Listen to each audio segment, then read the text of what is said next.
नमस्कार बच्चों, BSL classes के एक और वीडियो लेक्चर में मैं हूं सागर मिश्रा। बच्चों, इस वीडियो के माध्यम से आज हम लोग एक और डेरिवेशन का निपटारा करने वाले हैं। बच्चों, हमारा आज जो टॉपिक है वो वृत्तीय कुंडली के केंद्र पर उत्पन्न चुंबकीय क्षेत्र, ठीक है, और ये हर साल 5 अंकों में पूछा जाता है। तो चलिए बिना किसी देरी के इस छोटे से वीडियो में हम आपके 5 नंबर पक्के करा देते हैं। जो लिखने वाली चीज थी बच्चों, हमने लिख लिया है कि माना एक तार को मोड़कर आर त्रिज्या की एक वृत्ताकार कुंडली बनाई गई है। ठीक है, कोई क्या है, एक तार है जिसे मोड़कर हमने एक वृत्ताकार कुंडली हमने बना लिया है और कुंडली में आई धारा प्रवाहित हो रही है। जो धारा है वो आई प्रवाहित हो रही है। बच्चों देखो, इधर से जो है इधर की तरफ प्रवाहित हो रही है धारा। माना कुंडली अनेक छोटे छोटे खंडों से मिलकर बनी हुई है, जिसका एक छोटा सा खंड है डीएल है। बच्चों देखिए, ये एक छोटा सा खंड इसका डीएल है, एक डीएल, 2 डीएल, 3, मतलब ऐसे करके कई खंडों से मतलब जो है हमारा कुंडली बना हुआ है। ठीक है, और बायो-सेवर्ट का नियम, बायो-सेवर्ट के नियम पर ही बच्चों ये लागू है, क्योंकि ये क्या है, बायो-सेवर्ट का नियम क्या कहता है, एक छोटे से खंड का पहले हम लोग क्या करते हैं बच्चों, बायो-सेवर्ट के नियम से एक छोटे से खंड पर यही देखते हैं कि कितना धारा, मतलब एक छोटे से खंड पर कितना धारा प्रवाहित हो रहा है। ठीक है, तो कुंडली के केंद्र पर चुंबकीय क्षेत्र हमें क्या करना है बच्चों, ज्ञात करना है, अर्थात डीबी जो हमें निकालना है यहाँ पर निकालना है बच्चों। तो चलिए हम लोग देखते हैं कि डी के कारण उत्पन्न चुंबकीय क्षेत्र हम लोग क्या लिखेंगे बच्चों, यहाँ पर हम लोग लिखेंगे, क्योंकि सबसे पहले हम लोग क्या करते हैं कि एक छोटे से भाग का निपटारा करते हैं। ठीक है, छोटे से भाग का, मान लो कि कोई एक खंड है, एक खंड को पहले हम लोग निकाल लेंगे, उसके बाद में संपूर्ण खंड को हम लोग निकालेंगे बच्चों। ठीक है, तो हम लोग लिख सकते हैं यहाँ पर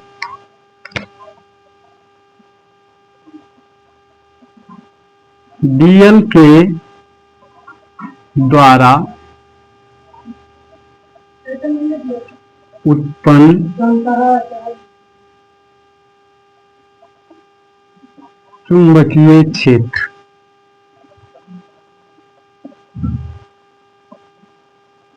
डीएल के द्वारा उत्पन्न चुंबकीय क्षेत्र। ठीक है, अभी हमने बताया कि ये जो हमारा सिद्धांत है किस पे लागू हो रहा है, बायो-सेवर्ट के नियम से ही लागू हो बच्चों। ठीक है, तो सबसे पहले हम लोग क्या करते हैं कि बायो-सेवर्ट का जो नियम है उसका हम लोग फार्मूला लिख लेते हैं। समझो मेरे भाई, बायो-सेवर्ट का नियम जो है वो क्या कहता है कि डेल बी बराबर, एक मिनट,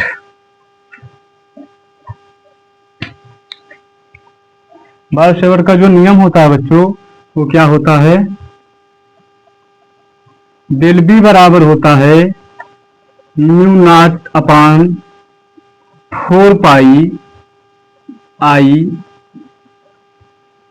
डीएल साइन थीटा बटे में बच्चों क्या होगा, आर स्क्वायर होता है। ठीक है, ये चीज जो होता है बायो-सेवर्ट का नियम होता है। जिन बच्चों ने हमारे वीडियो को बायो-सेवर्ट का नियम देखा है बच्चों, उनको पता होगा। ठीक है, यदि आप लोग नहीं देखे हो कि बायो-सेवर्ट का नियम क्या होता है, तो सबसे पहले आप जाइए यूट्यूब पर सर्च कीजिए बीएसएल क्लासेस बायो-सेवर्ट का नियम, हमारा वीडियो आपको मिल जाएगा। ठीक है, चलिए अब यहाँ पर हम लोग बच्चों क्या करते हैं कि चूंकि थीटा बराबर हमने क्या किया है कि यहाँ से जो है मतलब वो बिंदु के और बीडी के बीच का जो कोण बनना है वो कितना बनना है बच्चों, बीडी का जो कोण बनना है वो 90 डिग्री का कोण बनना है। तो हम लोग यहाँ पर क्या लेंगे, चूंकि थीटा बराबर बच्चों जो बनता है हमारा कितना है, 90 डिग्री का कोण इन दोनों के बीच का बन रहा है, तो हम लोग यहाँ पर रखेंगे कि बीडी बराबर म्यू नॉट अपान 4 पाई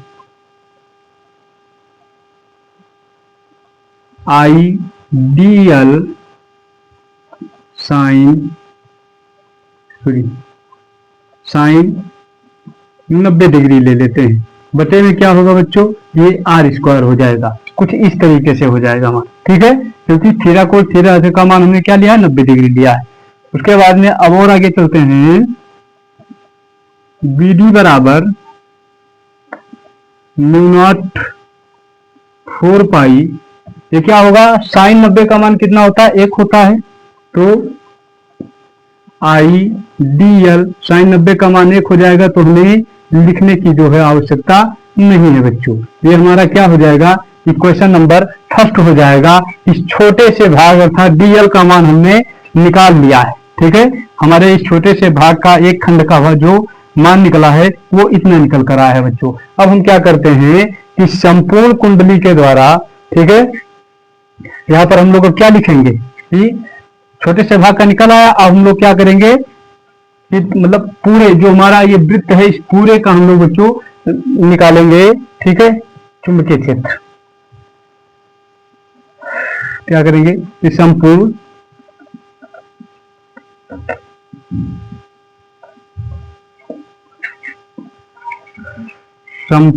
कुंडली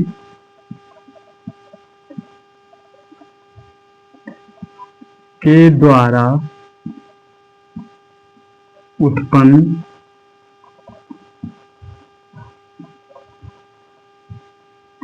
चुंबकीय क्षेत्र, चुंबकीय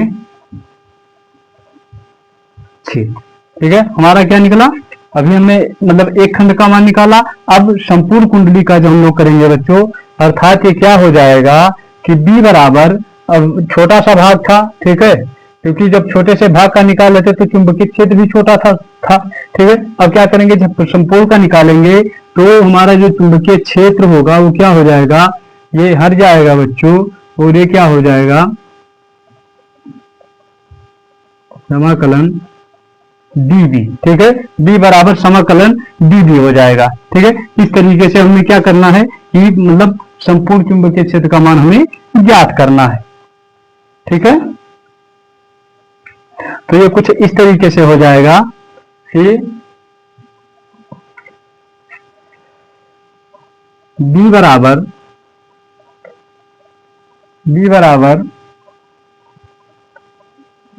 म्यू नॉट अपान 4 पाई, एक मिनट, 4 पाई आई इंटू डी एल अपान में आर स्क्वायर, ठीक है। अब हम क्या करेंगे, इतना मिला हमें, ठीक है। अब हमें क्या करना है बच्चों कि यहाँ पर देखिए जो और सारी चीजें हमारी बाहर हो जाएंगी, हमें क्या निकालना है, डेल एल को निकालना है, क्योंकि डेल एल एक छोटा सा भाग था। अब इस छोटे से भाग की हेल्प से हम लोग पूरे वृत्त का जो है मान निकालेंगे बच्चों, ठीक है। तो इसी वजह से हम लोग क्या करेंगे कि B बराबर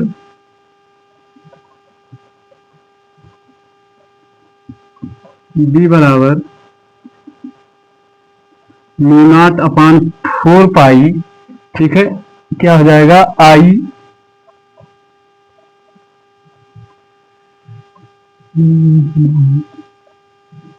अपान आर स्क्वायर, ठीक है, ये समाकलन हो जाएगा बच्चों, क्या हो जाएगा, डेल एल। अब समझिए यहां से जो चूंकि क्या है, एक मतलब पूरा परिध है, ठीक है, पूरे परिध का मान मतलब डेल एल का मतलब होता है बच्चों कि समाकलन डेल्टा एल या डेल एल बराबर होता है 2 पाई आर, ठीक है, ये इसके बराबर होता है, क्या होता है, समाकलन डेल एल बराबर होता है 2 पाई आर होता है, ठीक है। तो इसका हम लोग क्या करेंगे, यहाँ पे मान जो है पुट कर देंगे, कुछ इस तरीके से निकल जाएगा बच्चों, B बराबर 1 अपान 4 पाई, ठीक है, आई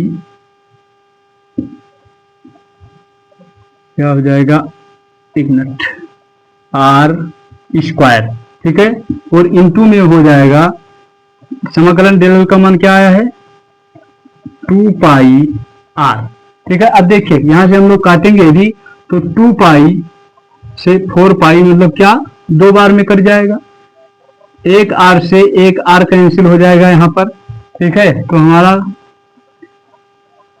फार्मूला क्या बनेगा बच्चों, क्या बचा है यहां पर, म्यू नॉट अपान 2, ठीक है, यहाँ पर क्या बचेगा, 2 बचेगा, पाई से पाई कैंसिल, 2 दूनी 4, ठीक है। और ये क्या हो जाएगा, आई अपॉन आर, ठीक है। इस तरीके से जो है हमारा मतलब फार्मूला निकल आएगा। तो या इसी को हम लोग लिख सकते हैं B बराबर म्यू नॉट आई अपॉन क्या हो जाएगा बच्चों, 2R। इसी को हम लोग क्या किए हैं कि पहले अलग अलग था, इसे हमने जोड़ कर लिख दिया है, ठीक है। ये चीज हो गया। उसके बाद में यदि कहीं कहीं बच्चों होता है कि क्या होता है कि फेरों का कहीं कहीं मान दिया होता है, ठीक है। जैसे मान लो कहीं पूछ लेता है कि कुंडली की फेरों की संख्या याद कीजिए, तो वहां पर क्या करोगे, तो हम लोग क्या लिखेंगे कि यदि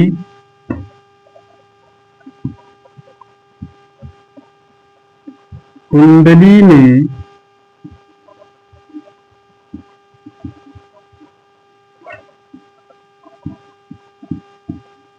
फेरों की संख्या n हो, यदि कुंडली में फेरों की संख्या जो है n हो, तो हमारा क्या हो जाएगा फॉर्मूला B बराबर n जो है यहाँ पर मतलब आगे आ जाएगा। सबसे आगे हम लोग क्या लिख लेंगे, n mu not I upon में बच्चों क्या हो जाएगा 2R हो जाएगा, ठीक है।